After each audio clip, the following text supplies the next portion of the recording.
Aku open BO demi kuliah adikku. Aku merasa kotor, tapi gimana lagi, uang tetap uang meski uang haram. Aku ingin menceritakan kesesakan yang aku alami selama ini. Aku tidak mengharapkan belas kasih, aku hanya ingin menumpahkan segalanya di sini. Namaku Christine, itulah nama samaran aku di dunia maya dan dunia malam. Sejak kecil aku dan kedua adikku tinggal dengan nenekku.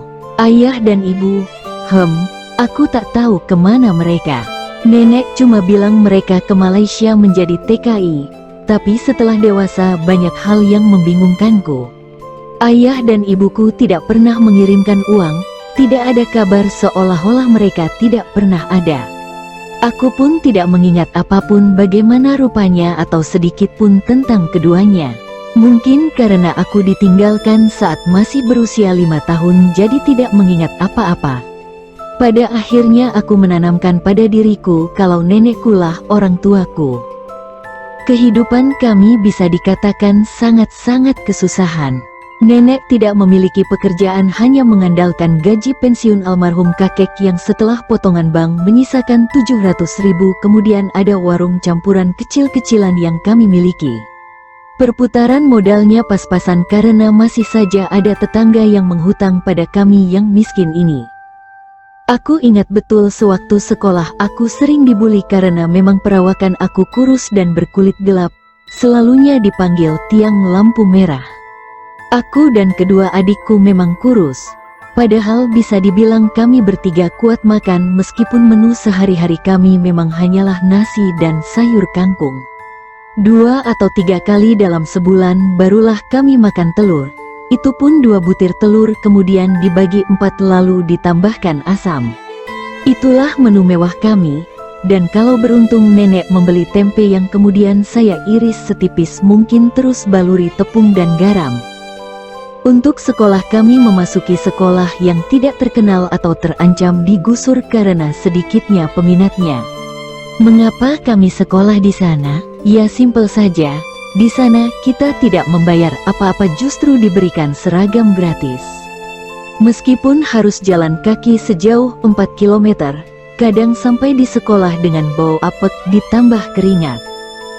Hingga naik SMA aku ingin sekali sekolah di SMA favorit di dekat rumahku karena aku benar-benar lelah berjalan kaki sepanjang hari, betisku seperti ingin meledak.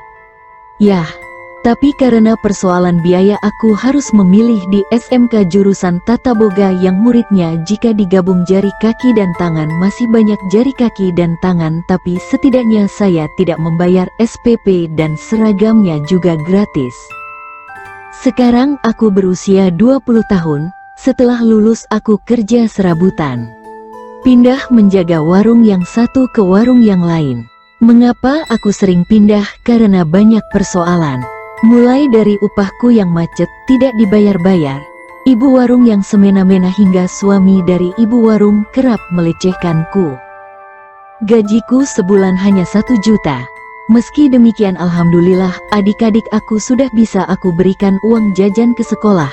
Tak banyak, hanya 10.000, padahal mereka kelas 2 SMA dan 3 SMA. Iya, jarak kami semua berdekatan. Uang 10.000 untuk pelajar SMA sekarang sangat pas-pasan. Bulan Mei tahun ini aku dapat tawaran pekerjaan dari teman SMP, sales handphone, dan gajinya UMR kurang lebih 3 jutaan. Tertarik dengan gajinya aku pun pamit dengan nenek dan kedua adikku. Mereka semua awalnya keberatan, karena gaji aku sebelumnya katanya sudah cukup untuk kehidupan sehari-hari. Aku sempat kesal tapi menjelaskan lagi kalau kesempatan tidak datang 2 kali dan tidak mungkin stuck di situ terus. Hingga akhirnya mereka mengerti dan luruh. Jujur saya ingin merubah nasib keluarga kami. Adikku yang pertama lulus SNMPTN jurusan seni. Tentunya aku bangga dan harus mengusahakannya uang. Meskipun aku tidak kuliah, tapi aku ingin adikku sampai ke perkuliahan tinggi. Setibanya di kota ini, aku pun dijelaskan sistematis kerjanya seperti sales pada umumnya, akan tetapi semakin banyak konsumen yang berhasil mencicil handphone, semakin banyak pula bonus yang kami terima. Awalnya kerjaannya lancar-lancar saja, aku cukup aktif dan banyak closingan karena aku memang gencar-gencarnya promosi sampai live di Facebook. Namun setelah menerima gaji jujur aku sangat kecewa karena jauh dari ekspektasiku. Aku terima bersih gaji 2,2 juta yang setelah dipotong dengan kosanku berarti tersisa 1,7. Aku menangis di kosan karena sebulan itu aku kerja jor-joran dan closinganku ada 20-an dalam satu bulan itu. Rasanya tidak adil saja. Meski demikian, aku tetap bertahan karena malu juga jika pulang kampung. Beberapa hari setelah menerima gaji, aku mendapatkan direct message dari Messenger. Salah satu teman SMK. Dia mengirimiku pesan tertarik kredit HP, aku pun menyambutnya dengan bahagia dan menawarkan seperti biasa. Akhirnya temanku ini, kita sebut saja Nia, datang ke tokoku keesokan harinya. Dia mencicil HP iPhone 12 Pro Max dengan jangka 6 bulan, yang cicilannya lebih dari gaji aku sebulan. Aku penasaran dong Nia kerja apa. Caraku menanyakannya halus-halus saja tanpa membuatnya tidak nyaman. Katanya sih kerja di mall, tapi ketika aku tanya lebih lanjut soalnya pekerjaannya, dia membalas seadanya dan mengalihkan pembicaraan. Aku yah manut-manut saja. Setelah Nia selesai DP dan sebagainya, dia meminta aku menginstal aplikasi yang sama dengan HP lamanya ke HP yang baru ini karena dia belum tahu cara pakai iPhone. Kemudian dia keluar dulu membeli minuman. Selama aku memegang HP lamanya tak henti-hentinya chat masuk. Aku tidak membuka pesannya, tapi karena ada notif jadi mau tak mau aku bisa baca. Pesannya seperti ini. Om Haekal, malam nanti bisa? Short time saja 500 sudah saya transfer. Om Benny, full service dek. Kemudian nomor-nomor lainnya yang mengatakan dari micet. Karena tidak mengerti aku pun cuek saja dan menghapus semua notifnya dan melanjutkan pekerjaanku. Setelah Nia pulang aku pun sering bertanya-tanya Nia kerja apa, short time saja 500.000. Aku jelas tertarik mendengar nominal itu. Sepulang kerja, setibanya di kos aku langsung cari tahu tentang micet. Aku instalah aplikasinya dan membuat akun. Yang aku lihat ini, seperti aplikasi chat pada umumnya dan ternyata teman kerja aku pun banyak yang pakai. Karena kecewa tak ada yang menarik aku pun langsung tertidur karena benar-benar kecapean. Aku terbangun pukul 3 pagi dan mendapati handphoneku panas sekali. Aku melihat ada 1000 plus lebih request pesan di aplikasi itu. Dan isi pesannya kurang lebih sama semua. BO, berapa satu kali crot, berapa? Dan sebagainya. Karena bingung aku pun searching Google dan lihat ulasan aplikasi itu dan ternyata aplikasi itu banyak yang menyalahgunakan itu prostitusi online. Jantungku berdetak tak karuan, itu artinya Nia. Aku menepis pikiran itu dan menutup aplikasinya. Entah mengapa hari bertemu hari aku semakin tertarik dengan aplikasi itu. Ada sisi dalam diriku ingin kaya secara instan seperti Nia. Jujur saja uang aku pun masih jauh dari kata cukup untuk pembayaran UKT dan bekal adikku kuliah. Beberapa hari belakangan aku mulai membalas pesan-pesan pria dari aplikasi itu. Dan sedikit demi sedikit aku paham alur permainannya. Jujur saja aku sudah tidak perawan. Aku melakukannya dengan pacar aku yang kemudian putus karena ibunya tidak menyukaiku. Meski demikian aku juga takut ketahuan open BO dengan teman kerja atau kemungkinan aku bertemu dengan orang yang aku kenal. Maka dari itu aku membuat 2 akun micet. Yang satunya aku pakai akun Vake, yang profilnya artis Jepang. Kemudian di akun itu nantinya aku meminta foto asli yang mau BO aku dan aku mengirim juga foto aku juga. Setelah aku lihat foto kostumernya dan cocok, barulah aku meng-add menggunakan akun micet aku yang asli. Tentunya sangat jarang case yang mau mengirimkan foto aslinya. Tapi adalah beberapa. Setelah berhari-hari menyelami aplikasi itu aku dapat satu kostumer, seorang mahasiswa, Dia menawariku 500.000 untuk 1 kali permainan dan aku iyakan. Kemudian kami janjian di salah satu hotel malam hari setelah aku kerja. Malam itu aku benar-benar gemetar memasuki hotelnya. Langkah demi langkah serasa berat. Sesaat di depan kamarnya entah mengapa aku berubah pikiran.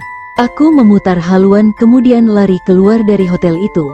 Aku memesan ojol kemudian mematikan handphone aku. Aku menangis sejadi-jadinya. Kenapa aku bisa jadi begini? Setelah tenang, dengan takut-takut aku menyalakan lagi handphone aku. Rentetan chat pria itu memenuhi WhatsAppku mengatakan aku sudah di mana, dan merutukiku karena PHP dan dia jadinya rugi karena sudah memesan kamar. Aku tidak tahu ingin membalas apa, lalu sesaat pesan dari adikku yang pertama masuk. Dia bilang, "Kak, kalau misalnya kakak gak punya uang buat bayar UKT adek nanti jangan dipaksa ya. Adek mau kerja aja gak apa-apa kalau gak kuliah." Dadaku sesak, air mata tak terbendung lagi. Aku teriak dengan menyumpal handuk di mulutku agar tidak kedengaran ke tetangga kos lain. Aku tidak mau adikku seperti aku, diinjak-injak, dilecehkan. Aku lalu membasuh wajahku, memakai lipstik seadanya dan menambah parfum. Iya, aku kembali ke hotel itu, tapi kali ini tanpa ragu-ragu. Di depan kamar hotel aku menarik nafas kemudian mengetuk beberapa kali. Pintunya terbuka sedikit dengan pria muda tinggi yang mengintip di antaranya. "Christine." Iya, jawabku. Dia mempersilahkanku masuk dan menanyaiku mengapa lama dan lain sebagainya. Canggung, tapi setidaknya mengurangi gugupku. Kemudian dia mendekatiku. Aku gemetar tapi aku tahan, ini keputusanku. Tak ada yang memaksaku di sini kecuali keadaan. Aku merasakan perih. Aku memejamkan mata berharap semua ini cepat selesai. Tapi waktu terasa jalan di tempat dan semakin sakit pula yang aku rasakan. "Christine, coba nikmati, ini punyamu sangat kering." Pria itu membentakku. Yah, aku pun merasa sangat sakit. Bagaimana pula caraku menikmati kalau memang bukan kenikmatan yang aku cari? Aku merasa sangat lama dia di atas dan mendorong-dorong sampai aku benar-benar merasakan perih yang tak tertahankan. Aku dorong tubuhnya kemudian lari ke kamar kecil. Di sana aku menjerit kesakitan karena benar-benar sakit. Aku menangis sejadi-jadinya. Sangat lama aku di kamar kecil, hingga pria itu datang menghampiriku. Dia sudah selesai berpakaian. Dia memberiku uang 200.000 katanya, sampai di sini saja tidak usah dilanjutkan. Kemudian dia pergi meninggalkanku sendiri di kamar itu. Aku menggenggam uang 200.000 itu di dalam bathtub. Aku memeluk diriku sendiri. Hari ini harga diriku seharga 200.000. Hari ini harga diriku seharga 200.000. Hari ini harga diriku seharga 200.000. Aku mengulanginya terus-menerus. Aku kotor. Sebanyak apapun air mengguyurku, aku tetap kotor. Aku hina. Sebanyak apapun aku membela diriku, aku tetap hina. Saat ini saya sudah kembali di kota asal saya, karena sejak kejadian itu saya drop. Dan beberapa hari saya paksakan untuk kerja, tapi saya selalu terhantui momen-momen tersebut. Saya memutuskan berhenti kerja dan kembali ke kota asal karena di kota rantauan itu saya selalu terbayang-bayang perbuatan saya. Saya sudah bertobat dan tidak ingin masuk di dunia tersebut. Saya pun sudah terbuka dengan adik saya masalah keuangan dan dia mengerti. Semoga Tuhan mengampuni dosa-dosa saya. Terima kasih sudah mendengarkan cerita saya.